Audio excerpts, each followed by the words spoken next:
भारत और कनाडा के बीच बढ़ते तनाव का असर भारतीय छात्रों पर पड़ रहा है। नमस्कार, मैं हूं प्राची सिंह राजपूत और आप देख रहे हैं करियर्स 360 और आज बात इसी से जुड़े कुछ और अपडेट्स पर। लेकिन पहले कॉन्टेक्स्ट बता देते हैं। तो बात यह है कि पिछले साल से अब तक कनाडा अंतर्राष्ट्रीय छात्रों की संख्या को कम करने के लिए कई निर्णय ले चुका है। उसने इस दौरान स्टडी वीज़ा की संख्या को तो लिमिटेड कर ही दिया है, साथ ही उसका प्लान इसमें और ज़्यादा कटौती करने का है। प्लस वर्किंग आवर्स को लिमिटेड कर दिया है और नए रूल्स बनाए हैं। Post graduate work permit college के ग्रेजुएट्स को जो अलग अलग फील्ड से हैं, जैसे कि बिजनेस मैनेजमेंट, उस प्रोग्राम से बाहर रखा गया है, यानी उन्हें उस प्रोग्राम में शामिल नहीं किया जा रहा है। इसके अलावा भारत कनाडा का जो प्रोलॉन्ग विवाद चल रहा है, उससे भारत के छात्रों के लिए स्थिति और भी गंभीर हो गई है। NIT कॉलेज में बिजनेस एडमिनिस्ट्रेशन मैनेजमेंट की पढ़ाई कर रहे अनुराग रेजी इसकी ताकीद बताते हुए कहते हैं कि एक भारतीय छात्र होने के नाते भारत और कनाडा के बीच चल रहे राजनयिक तनाव बेहद चिंताजनक है। हम न केवल अपने तात्कालिक भविष्य को लेकर परेशान हैं, बल्कि लॉन्ग टर्म में क्या हो सकता है इसके बारे में भी बहुत परेशान हैं। वीज़ा का समय बढ़ाने, पोस्ट ग्रेजुएशन वर्क परमिट प्राप्त करने या हमारी पढ़ाई के बाद नौकरी की सेफ्टी को लेकर अब डर लगता है। हमें ये भी डर है कि इन तनावों के कारण भारतीय समुदाय को अलग तरह से देखा जा सकता है।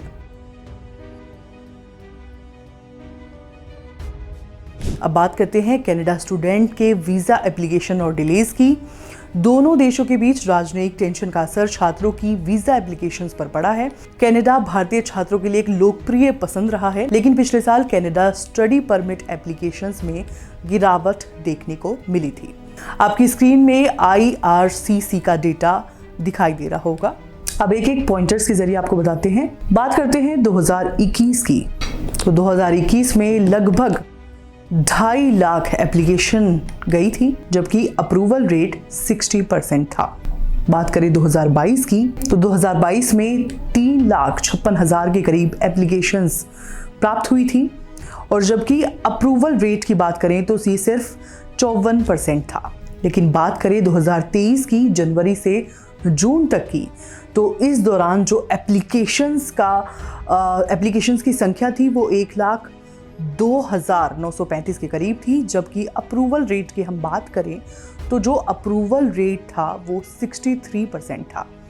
यानी कि 2021 और 2022 में वीज़ा आवेदनों में बढ़ोतरी Canada's growing appeal as a study destination को दर्शाती है, खासकर कोविड के बाद।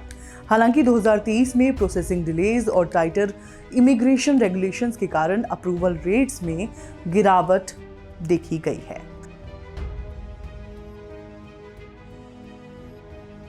गौर करने वाली बात एक और भी है कि जो वर्तमान स्थिति है वो न केवल छात्रों के लिए चुनौतियां पैदा कर रही हैं, बल्कि उन्हें मार्गदर्शन देने वाले एजुकेशन कंसल्टेंट के लिए भी मुश्किलें खड़ी कर रही है।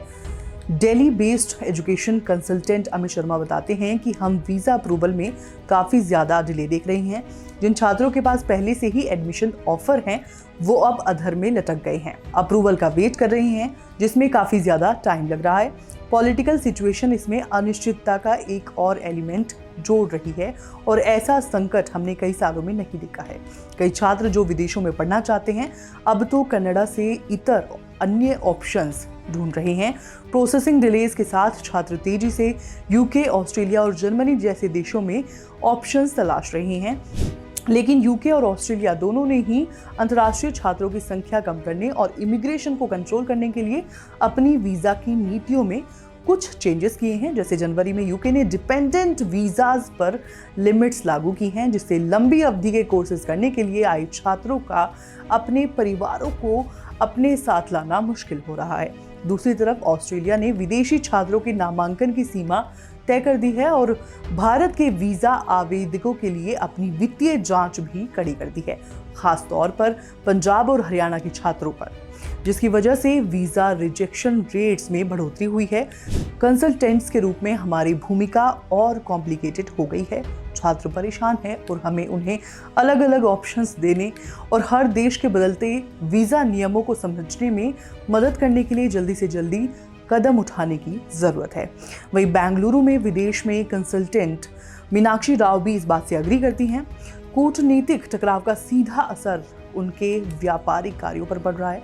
उन्होंने कहा कि हम बहुत ही टाइट शेड्यूल्स में काम कर रहे हैं, खासकर पीक एप्लीकेशन सीजन्स जैसे विंटर वीज़ा प्रक्रिया में देरी न केवल छात्रों के लिए तनाव पैदा कर रही है, बल्कि सलाहकार के रूप में हमारे लिए भी फाइनेंशियल मुश्किलें पैदा कर रही हैं।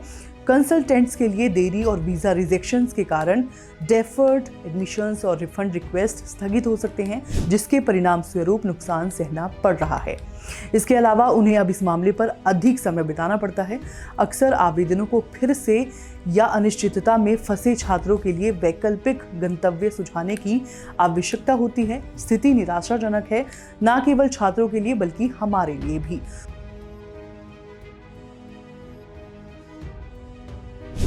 अब बढ़ती अनिश्चितताओं को देखते हुए छात्र तेजी से जर्मनी, नीदरलैंड और सिंगापुर जैसे विकल्प तलाश रहे हैं। शर्मा ने आगे बताया कि हम छात्रों को इस वर्ष अपने आवेदनों में डाइवर्सिटी लाने की सलाह दे रहे हैं। केवल एक देश पर निर्भर रहना सही नहीं है। खासकर चल रहे राजनीतिक तनाव और नीतिगत बदलावों के साथ हमने यूरोपीय और एशियाई विश्वविद्यालयों के लिए इंटरेस्ट में बढ़ोतरी देखी है, जो उच्च गुणवत्ता वाली शिक्षा और क्लियर वीज़ा प्रोसेसेस ऑफर करते हैं। अब प्लान बी के लिए बहुत देर हो चुकी है। उन्हें उम्मीद है कि दोनों देश अपने मतभेदों को सुलझा लेंगे ताकि उनके बीच शिक्षा और व्यापारिक संबंध सामान्य हो सके। उनका मानना है कि भारत और कनाडा दोनों को अपने संबंधों को सुधारने से बहुत कुछ हासिल होगा, सिर्फ एक परमानेंट डिवीजन ही नहीं। तो साफ जाहिर है कि छात्रों को मुश्किलें तो हुई हैं, और उनके लिए भी जो इस एजुकेशन इंडस्ट्री से प्रत्यक्ष या फिर अप्रत्यक्ष तौर पर जुड़े हुए हैं, जैसे इंटरनेशनल एजुकेशन कंसल्टेंट। लेकिन दूसरी तरफ, जैसा कि एक क्लीशे कथन है, संकट में नए विकल्पों की तलाश जारी है। आपके लिए ये वीडियो स्क्रिप्ट मैंने लिखी है। कैमरे के पीछे हैं सूरज बादबा। और भी वीडियोस देखने के लिए आप देखते रहिए करियर्स 360।